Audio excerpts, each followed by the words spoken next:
দোস্ত আমার ভাবতে অবাক লাগতেছে, কালকে থেকে তগর আমি দেখতে পারুম না, যে আমি তগরে ছাড়া এক মুহূর্ত থাকতে পারি না। বছর বছর কিভাবে থাকবো আমি? বাপ মার না দেখা, তগরে না দেখা।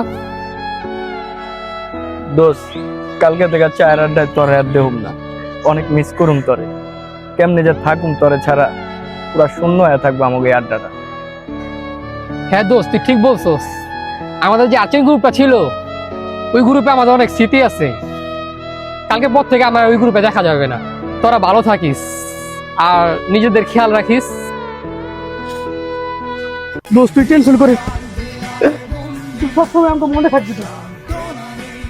তোর প্রতি ভালোবাসা কখনো কমবো না। তাহলে যা তুই বন্ধু, ভালো মতো পৌঁছাইস, পৌঁছায় ভালো মন্দ জানাইস।